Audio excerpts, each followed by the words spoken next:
So, Annie Potts, you're back on our screens in a single camera comedy, Young Sheldon. We all grew to love you in a multicam, Designing Women and then Love and War. So you're playing the infamous Meemaw, which on Big Bang Theory, which is sort of the what gave birth to Young Sheldon. She was referred to often, I think seen once as Jane Squibb, played her.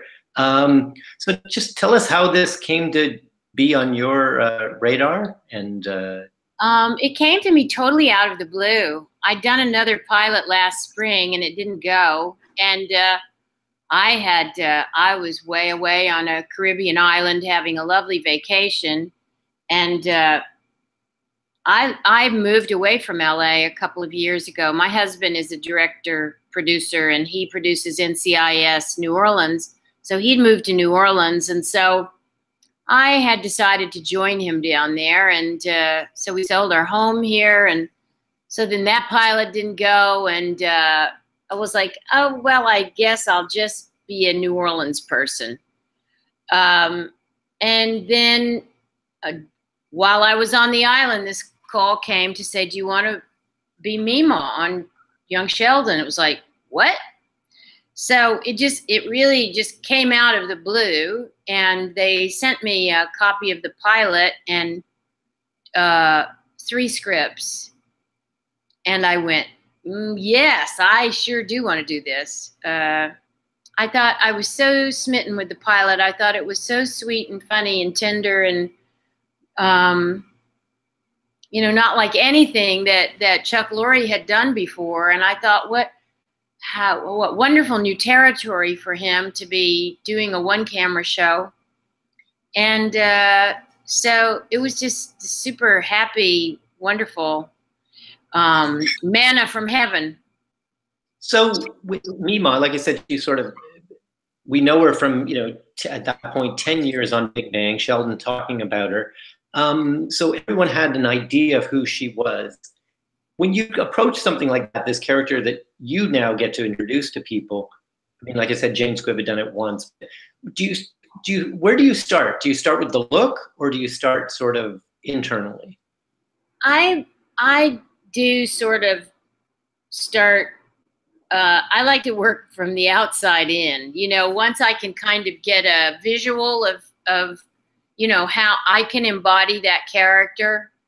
I mean, and then, you know, I had a couple of scripts to look at. So I, armed with that and an idea of how I thought I might carry the character. And I have to say it was sort of an inspiration from Dolly Parton in Steel Magnolias, which also happened in 1989. I thought, yeah, I bet she looks a little bit like that, you know? And I didn't have time to catch up on 10 years of Sheldon. And so I watched as many episodes that had references to her. And I thought, well, that's just a departure point. And they think of it as a separate thing from Big Bang, although one certainly does inform the other now. And your daughter, I mean, the connection, I mean, Laurie Metcalf playing that character current day and her own daughter playing it in that show. I mean, Laurie obviously can't be in Young Sheldon, but have you met her? Laurie Metcalf? Yes, I have. But again, you know, I think, you know, we're all our own people and our own character and it's for other people to make those, you know, knit an idea of how they think those people connect. But I've heard Chuck say in a forum that you know, that they don't feel really bound by certain ideas that older Sheldon has put forward in Big Bang, because it's like Rashomon. That's just his opinion in his memory, and you don't have to. You're not really held to that. So I didn't feel that I needed to look like June Squibb or somebody who would look like June Squibb in 30 years, you know? Did you think that in a way, I think that being single camera, I think gives it that feeling of separateness from Bang. I mean, because you come from that multicam world, and that would have been the obvious thing for Chuck Lorre to have done. I mean, it must be in a way very liberating that it is single camera. I think they're loving it, and I think they are loving the challenge of doing something that they haven't done before. And I think I heard Steve Milaro say the other day that he finds the differences when he's on Big Bang. They're always looking for the joke, and on Young Sheldon, they're looking for the moment. Yeah. So when he's in editing, he's carving out and inventing moments that he feels, not just making the joke happen. It's two completely different things, and I thought that was so insightful of him, because obviously he'd sat there and thought, what is the difference in how I'm polishing the final product? And so, of course, it affects how he writes them as well. So the moments, I mean, and I think Meemaw's had some wonderful ones. Is there one that stands out for you? I mean, if we're leading into award season, if you were nominated for an Emmy, you'd have to pick one episode. Well, I think it would be hard to beat that introductory half hour where she, gets drunk and the kids take the car and George has had a heart attack, and she then asks them to lie about the whole evening. And Sheldon says he doesn't think he can lie to his mother, and she says, "Of course you can. Believe in yourself." And I thought that was such a it's so wrong on so many levels, but so nice to hear an older person just level with somebody, and go, you know what? This stuff happens all the time, and this is the way we're going to play it. Buck up. I thought it was just quintessential Meemaw. Yeah. Well, you referenced the Dolly Parton 1989 Steel Magnolias. Which I can't help but ask you about her appearance on Designing Women, which was in the episode, which the first day of the last decade of the entire 20th century. I mean, she plays this sort of guardian angel in Designing Women. I think Charlene's having her baby. But what is so wonderful about that episode is also the other women meeting the Bea Richards character, and in that beautiful writing. And I was just doing some research, and what shocked me was to find out that she wasn't nominated for an Emmy then, and nor was Dolly Parton, but that only once was your show recognized in acting, Delta Burke, 1 year. And that's a mystery. Awards nuts like me, we can't figure it out. I mean, yes, the Golden Girls kind of dominated, but the Designing Women were certainly holding their own. Of course, I was prejudiced, but I felt that ours was a better show because we were political, and I like being political. I think it was one of the things that helped make me a political person, because Linda Bloodworth really used that soapbox, for good, and that was just some beautiful writing. And no, I never felt like we got the recognition that we deserved. But we had a great show. Oh yeah, it's wonderful, wonderful. And then it's funny then, and I think it's sometimes to do with who the people are. Like, it's interesting. Roseanne's come back. In its entire run, it was never nominated for Best Comedy Series. Laurie Metcalf won a bunch of Emmys, and Roseanne won one, but it never got nominated. The #1 show. So I think it's sometimes the people too, and the behind the scenes people, because then your next show, Love and War, Diane English, who's done Murphy Brown, and then you do get an Emmy you're a replacement. You come in the second season. Just take us back to that. I mean, taking over, stepping into a show to start with, but then getting that Emmy nomination for it. Well, that was an interesting turn for me. That also kind of came out of the blue, and I was very happy to get that Emmy nomination.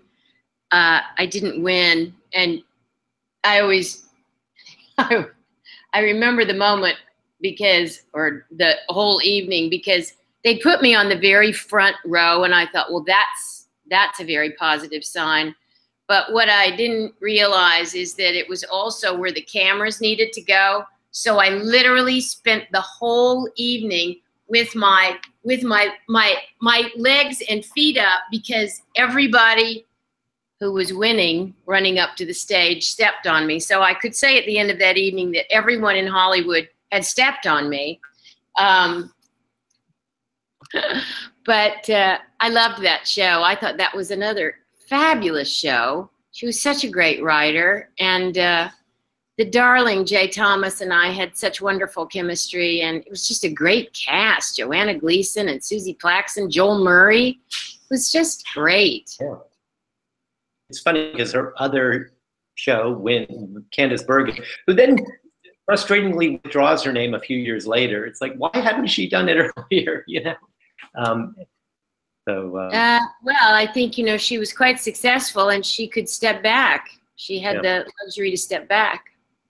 What's interesting when I was sort of doing my research on you, and you've trained, stage actress and had such early success in TV and film, and then you sort of came back to the stage later, and I see, going into God of Carnage after Hope Davis, which has got to be pretty daunting. But I've got to think that then doing that role in Pippin, talk about a sassy grandmother. I mean, really, I think Bertha gave birth to Meemaw. Like, talk about that. I think in a way she did. She was an awful lot of fun, and it really was daunting to go in and after Andrea, who'd won the Tony. Of course, Hope Davis had won too.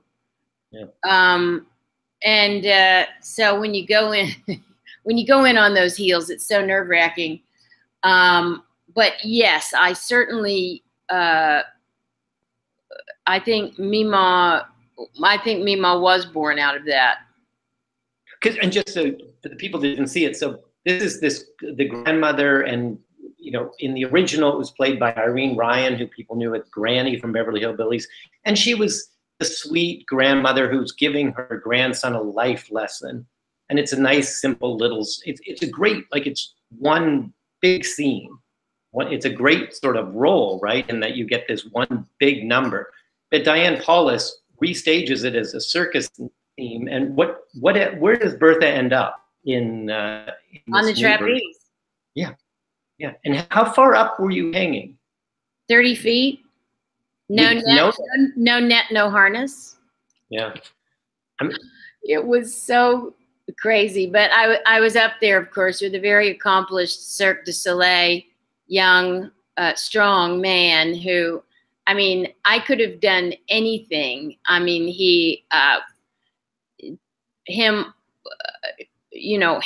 me, it was like him playing with a puppy. He could do anything, and the puppy was fine. And like I said, when I was researching and going back, and I remember seeing you on the old Johnny Carson show when you first came out. Like he liked you a lot. Like you'd be visiting with Johnny, and you kind of bounced around, right? I think you kind of you had Good Time Girls, right? That was my first TV series.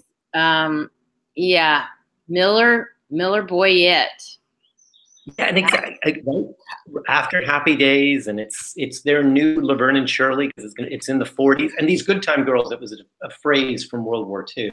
I think that they were hoping Steven Spielberg's 1941 was coming out at that time, and I think that they thought that there would be some mania around all things World War II, and I think they were hoping to build on that. It wasn't to be, but we sure had fun. Oh yeah. You did lots of, and then you kind of explode with Ghostbusters, right? That kind of goes. Yes. I think it must have gone beyond anything you thought. Well, I remember when I read the script and I thought, this is so original. This is like not like anything else, nothing. And I thought, then I didn't even have any idea how they were going to do all the special effects and everything. But I thought if they do some fun things with this is going to be fantastic. And well, sure was. And is it always, like you said about the script, the writing, like when the Tomlinsons come with you about designing women, was it the same thing? Did you respond right away to that character that you played? Yes. Or? Yes. I knew that was going to be. I felt like if we could make it through a year, that we would be big. I just felt the time was right. Now there's a show they ought to bring back because, you know, hey, in the Me Too moment, that would just be too fantastic. I've been getting a lot of questions about that right now. And it's like, well, will they? And it's like, well, I don't think I could do 2 shows, but it sure would be grand if we could. Yeah, no, and another show that I think kind of under the radar of yours, Any Day Now. I kind of feel like that never. Oh, my favorite. Yeah, but it feels because it was on Lifetime before cable was cool in a way, or I mean, but what I thought was, I was reminded about that the Emmys may not have sort of noticed it, but that I think it must have meant a lot when the Screen Actors Guild did. Yes, I got nominated once or twice. Twice? Wow. Yeah. Gosh, I didn't even remember that. You'd think I would. But I was very proud of that show. To this day, it's my favorite.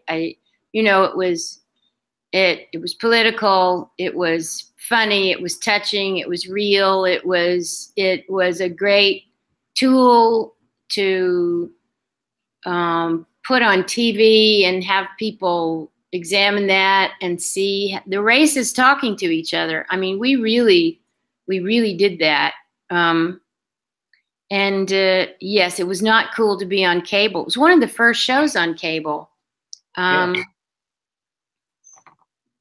Anyway, it's well, isn't it? What I think is what's wonderful is you might have thought you were going to be in Wales, but I have a feeling that you probably have to be back in LA for many years now with Young Sheldon. I mean, it's.